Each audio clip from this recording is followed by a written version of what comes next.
आइए हम लोग ध्यान देते हैं क्लास 7 हिंदी व्याकरण में चैप्टर 3 लेसन 3 में हम ध्यान देंगे, जिसका नेम है आपका शब्द विचार।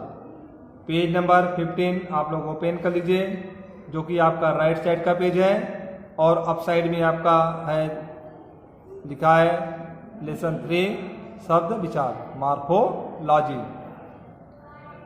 डिफिनीशन आपका दिया गया है, वर्णों का सार्थक मेल शब्द कहलाता है। कहने का मतलब ऐसे वर्ण जो कि उनके मेल करने पर उसका कुछ अर्थ निकलता रहे, उसे हम शब्द कहते हैं। शब्द विचार के अंतर्गत हम शब्द की उत्पत्ति, शब्द के प्रकार, शब्द निर्माण की प्रक्रिया आज से अवगत होंगे। जैसा कि पिछली कक्षाओं में आपने इन सभी बिंदुओं पर विस्तृत जानकारी हासिल कर ली है, यहाँ आपके पुनराभ्यास के लिए सूचनात्मक रूप में हम शब्द विचार के अंतर्गत उपर्युक्त अध्यायों का अध्ययन करेंगे।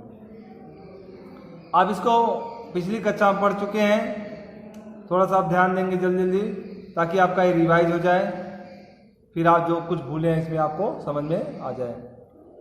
शब्द के प्रकार, शब्दों के प्रकारों को कई आधार पर बांटा गया है। उत्पत्ति के आधार पर शब्दों के प्रकार तत्सम शब्द, तद्भव शब्द, देशज शब्द और विदेशी शब्द, ये सब आपको बताया जा चुका है। रचना के आधार पर शब्दों के प्रकार देखिए, रूढ़ शब्द, यौगिक शब्द, योग रूढ़ शब्द। व्याकरणिक आधार पर शब्दों के प्रकार विकारी और अविकारी। यहाँ पे आपका दिया गया संज्ञा संबंध विशेषण, यहाँ विकारी अव्यय जिसमें कुछ व्यय न हो। प्रयोग के आधार पर, प्रयोग के आधार पर शब्दों के प्रकार सामान्य शब्द, तकनीकी शब्द, तकनीकी शब्द, अर्ध तकनीकी शब्द। अर्थ के आधार पर शब्दों के प्रकार एकार्थी शब्द, विलोमार्थी शब्द, अनेकार्थी शब्द, समानार्थी शब्द, समश्रुत भिन्नार्थक शब्द। ये सब आपको पिछली कक्षा में बताया चुका है, एक बार हम आपको फिर से बता दे रहे हैं। उपयुक्त सभी प्रकार के शब्दों की परिभाषा तथा उदाहरण से आप पिछली कक्षाओं में अवगत हो चुके हैं। आपकी पुनरावृत्ति के लिए यहाँ इनका सूचनात्मक उल्लेख किया गया है। जैसा कि आपको यहाँ जो बताया गया, ये आपको पहले से बताया जा चुका है, एक बार आपको रिवाइज कराया गया, ताकि आप जो कुछ भूले भटके हैं वो आपका फिर से रिवाइज हो जाए, आपका फिर से तैयार हो जाए। ठीक है, आइए हम पेज नंबर 16 पर चलते हैं। पेज नंबर 16, शब्द निर्माण।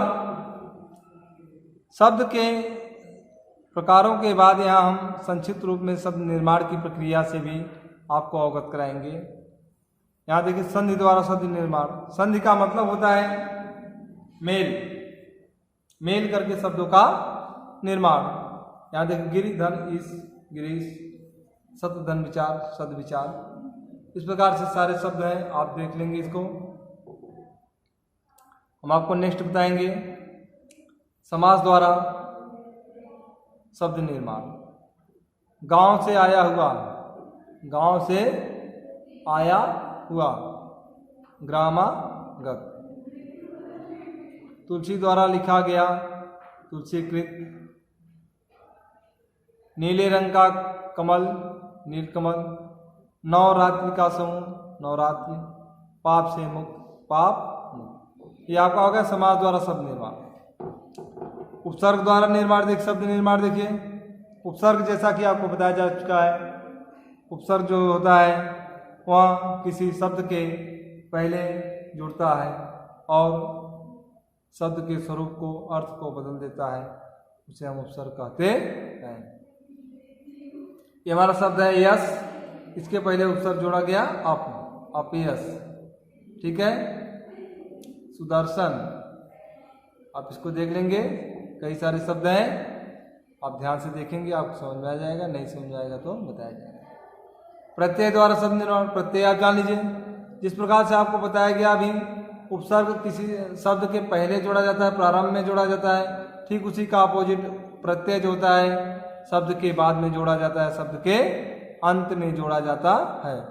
दोनों का कार्य है उसकी परिस्थिति में परिवर्तन करना, उसके स्वरूप में परिवर्तन करना, उसके अर्थ में परिवर्तन करना। जैसे समाज धन एक सामाजिक, गरीब धन ई गरीबी। आपको कई शब्द ऐसे दिए गए हैं और ध्यान देंगे, देख लेंगे, समझ में आ जाएगा। नेक्स्ट आपका है अंग्रेजी शब्दों के प्रभाव से बनने वाले शब्द। देखिए जो यहाँ पे शब्द बनाए, रेल प्लस गाड़ी, रेलगाड़ी, मोटर प्लस गाड़ी, मोटर गाड़ी, डॉक्टर प्लस हो डॉक्टरों, जज प्लस हो जजों, टीचर प्लस हो टीचरों। ऐसे सारे शब्द यहाँ पे दिए गए हैं। अब हम आइए चलते हैं पेज नंबर 16 पर। 16 पेज नंबर 16 चलिए।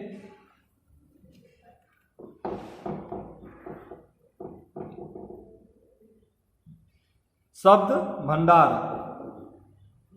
शब्दों का भंडार यहाँ पे है। उपर्युक्त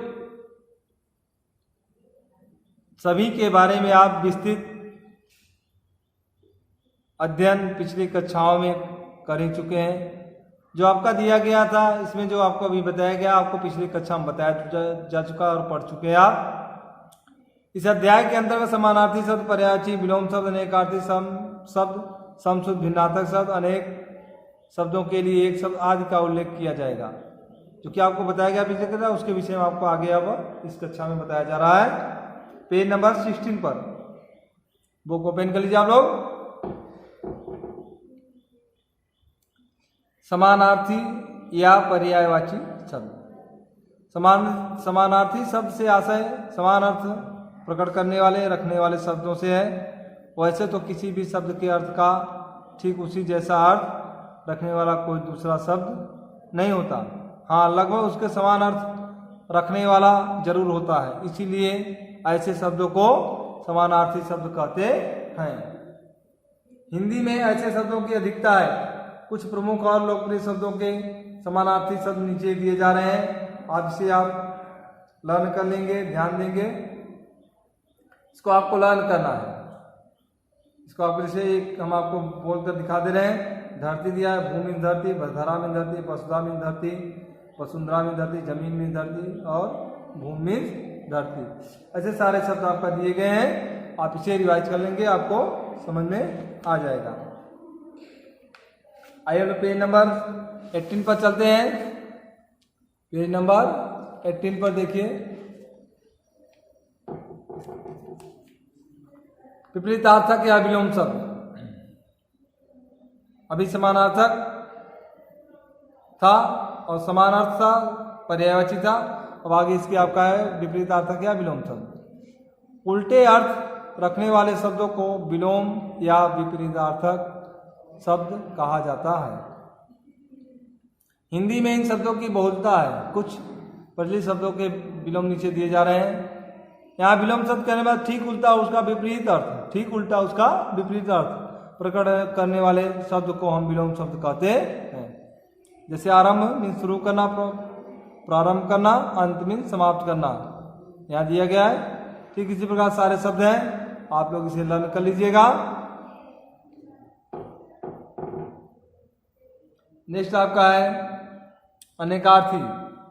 अनेकार्थी शब्द क्या होता है? अनेक अर्थ, एक शब्द का अनेक अर्थ, जिसे हम अनेकार्थी कहते हैं। ठीक है, अनेकार्थी शब्द समझ में आ रहा है? यहाँ पे आपका अनेकार्थी दिया गया है।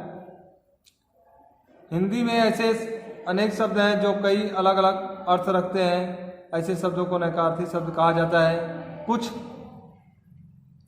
महत्वपूर्ण अनेकार्थी शब्द निम्नलिखित हैं। अर्थ, देखिए दिया पहला शब्द अर्थ। अर्थ आपका दिया गया है। अर्थ में धन, मतलब, कारण या प्रयोजन। कनक, सोना, धतूरा दिया गया आपका। एक शब्द है, इसका कई अर्थ है, इसीलिए इसे अनेकार्थी शब्द कहा जाता है। हम लोग पेज नंबर नेक्स्ट पर चलते हैं 19। पेज नंबर 19 पर चलते हैं।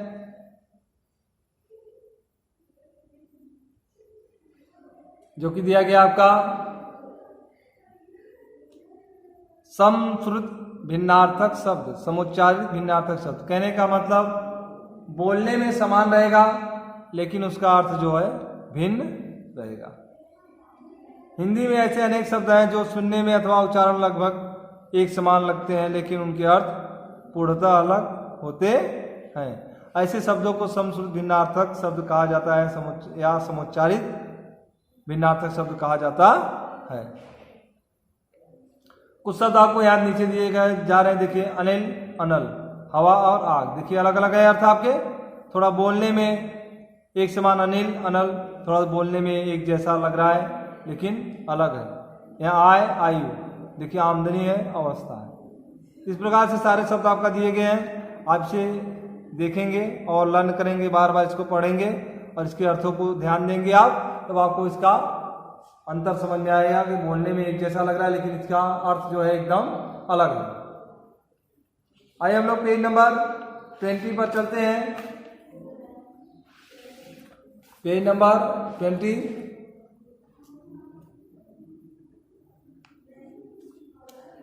अनेक शब्दों के लिए एक शब्द। कहने का तात्पर्य कई शब्दों को मिलाकर जब हम कोई बात कहते हैं उसके लिए कोई ऐसा एक शब्द का प्रयोग करते जो सारे शब्दों का अर्थ उसमें समाहित हो जाए, उसे हम अनेक शब्दों के लिए एक शब्द कहते हैं। पिछली कक्षाओं में आप अनेक शब्दों के लिए एक शब्द के बारे में पढ़ चुके हैं। यहाँ हम कुछ विस्तृत उदाहरण आपकी सुविधा के लिए दे रहे हैं। आपको डिफिनीशन समझ में आई?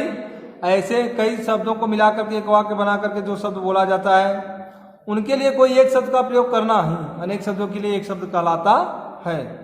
जैसे आपका दिया गया भगवान में विश्वास रखने वाला आस्तिक, भगवान में विश्वास नहीं करने वाला नास्तिक। इस प्रकार से कई सारे यहाँ पे वाक्य दिए गए हैं, उनके लिए यहाँ पे आपको एक शब्द प्रयोग किया गया है। ऐसे शब्दों को अनेक शब्द के लिए एक शब्द कहा जाता है। कम बोलने वाला, कम बोलने वाला, बुक में मिसप्रिंट हो गया, आप लोग ध्यान से मैच कर लीजिएगा। मितभाषी, कम खर्च करने वाला कंजूस, मित व्ययी, जिसने इंद्रियों को बस में कर लिया जितेंद्रिय।